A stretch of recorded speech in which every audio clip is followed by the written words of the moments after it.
तो बच्चों, हमने पिछले लेक्चर में वैद्युत द्विध्रुव, वैद्युत द्विध्रुव आघूर्ण और वैद्युत द्विध्रुव के लिए अक्षीय और निरक्षीय स्थिति, इन दो स्थितियों में हमने विद्युत क्षेत्र की तीव्रता के लिए व्यंजक निकाले। और हमने वहाँ भी देखा कि अक्षीय स्थिति में जो विद्युत क्षेत्र की तीव्रता होती है वो निरक्षीय स्थिति में विद्युत क्षेत्र की तीव्रता की दोगुनी होती है, अर्थात E1 = 2E2।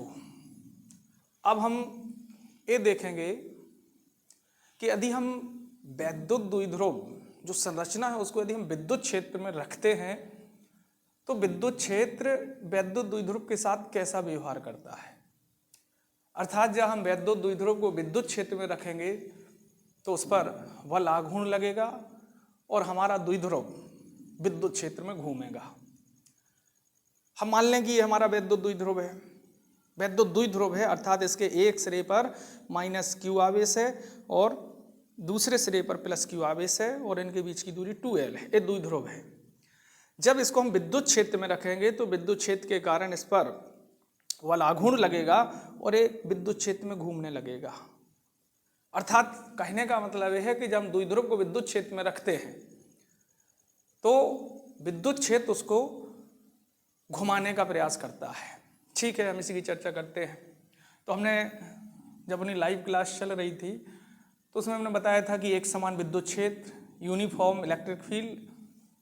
तो एक समान विद्युत क्षेत्र क्या होता है, तो पहले हम थोड़ा सा इसको देख लें। तो यदि इन्हें कहा कि ऐसा विद्युत क्षेत्र जिसके प्रत्येक बिंदु पर विद्युत क्षेत्र की तीव्रता और दिशा एक समान हो, तो एक समान विद्युत क्षेत्र को हम इन समांतर क्षेत्र रेखाओं से प्रदर्शित करते हैं। हम देख रहे हैं कि सभी रेखाओं के बीच की दूरी बराबर है और सभी की दिशा एक ही है। सभी पर जो वेक्टर तीर के निशान है वो एक ही दिशा में है, अर्थात ये समरूप विद्युत क्षेत्र है। अब इस विद्युत क्षेत्र में हम अपने इस वैद्युत द्विध्रुव को रखेंगे। ये वैद्युत द्विध्रुव है, ठीक है। तो इसको अलग से देखें। तो हमने माना कि हमारे पास एक समान विद्युत क्षेत्र है E, एक समान विद्युत क्षेत्र E है और इस दिशा में E। अब इस विद्युत क्षेत्र में हम अपना वैद्युत द्विध्रुव इस प्रकार रखें कि वैद्युत द्विध्रुव की अक्ष विद्युत क्षेत्र के साथ थीटा कोण बनाए। तो हमने मान लिया कि विद्युत क्षेत्र है और इसमें हमने अपना वैद्युत द्विध्रुव रखा। थोड़ा और ये वैद्युत द्विध्रुव रखा। द्विध्रुव है तो इस सिरे पर मान लो +q आवेश है और इस सिरे पर -q आवेश है। दोनों के बीच की दूरी 2L है, 2L है और ये द्विध्रुव की अक्ष है। हमने द्विध्रुव को विद्युत क्षेत्र में इस प्रकार रखा कि इसकी अक्ष विद्युत क्षेत्र के साथ थीटा कोण बनाए। तो हम देख रहे हैं कि जो हमारा द्विध्रुव है इसके इस सिरे पर +q आवेश है और हमने जब विद्युत क्षेत्र बताया था तो उस समय बताया था कि जब हम विद्युत क्षेत्र में कोई आवेश रखते हैं तो उस पर बल लगता है और उस बल की वैल्यू कितनी थी, F = QE, या परीक्षण आवेश होता तो Q0E। तो इसका मतलब ये है कि द्विध्रुव के इस +q आवेश पर एक बल क्षेत्र की दिशा में लगेगा। तो इस पर एक बल लगा ये और इसका परिमाण कितना होगा, इतना QE। इसी प्रकार इस -q आवेश पर भी विद्युत क्षेत्र एक बल लगाएगा, उस बल की वैल्यू भी इतनी होगी, तो वो बल होगा ये QE।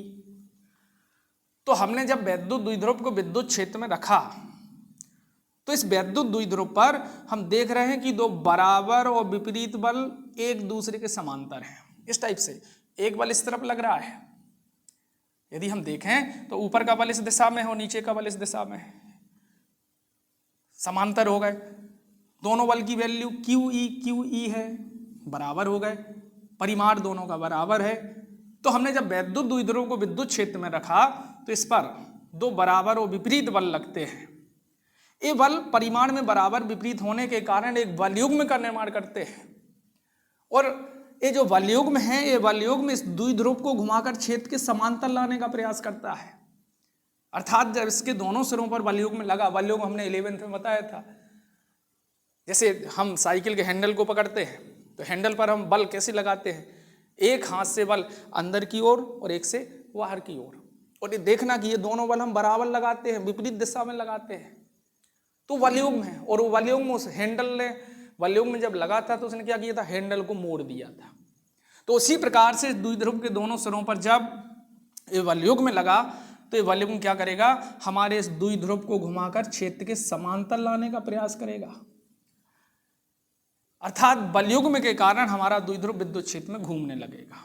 ठीक है, तो जो इस पर वलयुग्म लगा इसको हम प्रत्यानयन वलयुग्म का आघूर्ण कहते हैं, और यही हमें निकालना है कि जब द्विध्रुव को विद्युत क्षेत्र में रखा तो उस पर लगने वाला बल आघूर्ण। अतः प्रत्यानयन वलयुग्म का आघूर्ण बराबर एक बल गुणे दोनों बलों के बीच की दूरी। ये हमने 11th में देखा था, बलों के बीच की दूरी। और बच्चों हमें पूरी साल हमने जो रेगुलर और डीपली फिजिक्स पढ़ी थी, अब हम परीक्षा की दृष्टि से केवल इम्पोर्टेंट क्वेश्चन को पढ़ रहे हैं।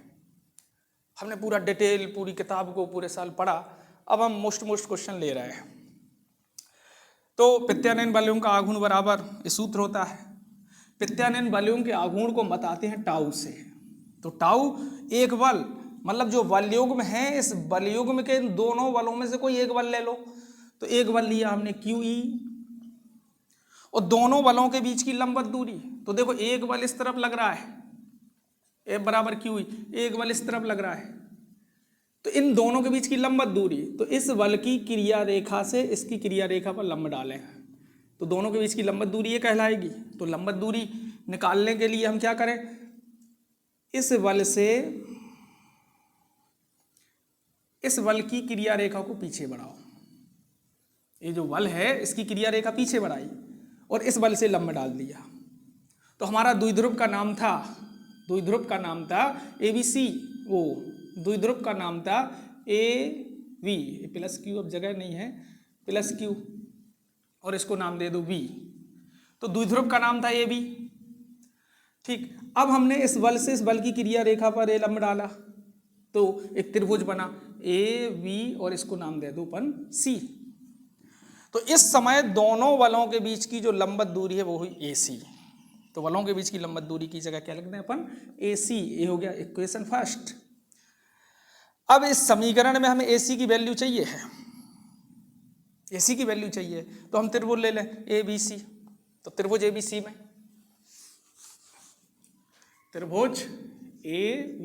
में और इससे हम AC निकालना है। AC मतलब लंब निकालना है, और लंब निकलेगा साइन से, तो साइन थीटा। ठीक है, तो लंब बटे कर्ण अर्थात AC अपॉन AB। तो AC अपॉन AB, तो AC equal AB sine theta. Value रखना चाहो तो रख दो। तो AC बराबर AB की वैल्यू क्या है, तो हम देख रहे हैं AB की वैल्यू 2L है, तो 2L और साइन थीटा, ये AC का मान समीकरण 1 में रख दें। तो समीकरण 1 से तो अपना बना टाउ इक्वल QE और 2L साइन थीटा। तो 2L और साइन थीटा की वैल्यू है AC की वैल्यू है अपनी 2L साइन थीटा। क्या लिख दिया यार, टाउ QE और AC की वैल्यू, तो QE इंटू AC की वैल्यू, तो 2L साइन थीटा। अब हम यहाँ देख रहे हैं 2QL क्या बन गया है, द्विध्रुव आघूर्ण अर्थात P। तो टाउ इक्वल P 2QL, ये P होता है, हमने पढ़ा है द्विध्रुव आघूर्ण P बराबर 2QL, तो इसकी जगह ये रख दिया, और PE साइन थीटा। तो ये हमने देखा कि जब हम वैद्युत द्विध्रुव को विद्युत क्षेत्र में रखते हैं तो उस पर लगने वाला बल आघूर्ण इतना होता है। अब इसकी हम विशेष कंडीशन भी देख सकते हैं, स्थितियां। तो स्थिति फर्स्ट, केस फर्स्ट,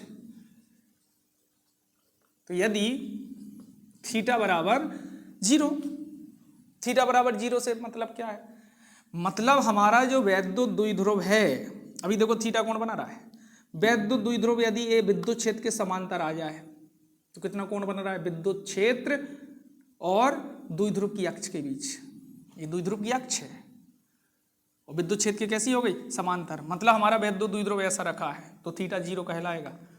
तो थीटा 0 है तो साइन 0 0, तो मतलब ये सब 0, तो तब टाउ इक्वल 0। क्या बोले इसको, थीटा 0 का मतलब हमारा द्विध्रुव विद्युत क्षेत्र के समांतर है, और जब विद्युत क्षेत्र के समांतर है तो इस पर लगने वाला बल आघूर्ण शून्य होता है। किस सेकंड, यदि थीटा इक्वल 90, तो ये थीटा है 90 कर दो इसको, थीटा 90 मतलब हमारा जो वैद्युत द्विध्रुव है वो ऐसा आ जाए, अर्थात विद्युत द्विध्रुव की जो अक्ष है वो विद्युत क्षेत्र के साथ 90 डिग्री का कोण बनाए, तब 90 कहलाएगा, मतलब द्विध्रुव ऐसा रखा होगा। ठीक है, तो जब द्विध्रुव ऐसा रखा है, लंबवत रखा है, 90 डिग्री से रखा है, तो इस समय कितना बल आघूर्ण लगेगा, तो समीकरण में मान रखें, तब इस समीकरण में वैल्यू रखें, तो टाउ इक्वल साइन 90, साइन 90 का मान 1, तो टाउ बराबर पीई, अर्थात इस समय जो द्विध्रुव पर लगने वाला बल आघूर्ण है वो अधिकतम है।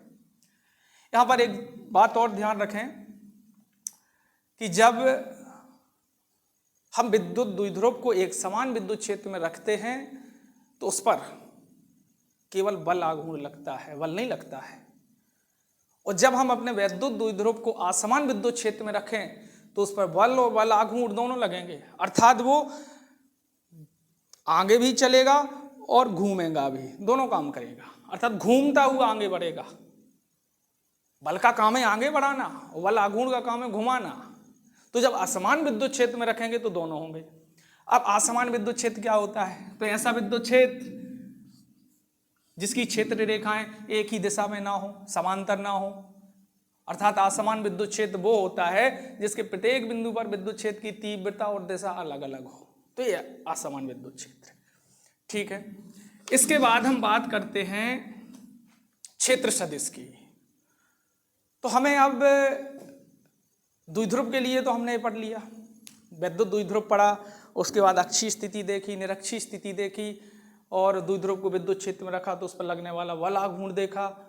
ठीक है ना, तो इस सूत्र को भी डायरेक्ट ध्यान रखें, कई सवाल में डेरिवेशन के लिए सवाल में काम आता है, और परीक्षा में या सत्य असत्य में इसके लिए भी काम आता है। इसके बाद अब हम एक नए टॉपिक में जा रहे हैं और उसका नाम है विद्युत फ्लक्स। अभी तक हम जिनको विद्युत क्षेत्र रेखाएं कह रहे थे, अब एक विशेष कंडीशन में हम उनको विद्युत फ्लक्स कहेंगे, और जब हम विद्युत फ्लक्स पढ़ेंगे तो यहाँ पर हम क्षेत्रफल थोड़ी इसकी चर्चा करेंगे, तो हम इसको नेक्स्ट वीडियो में देखते हैं। धन्यवाद।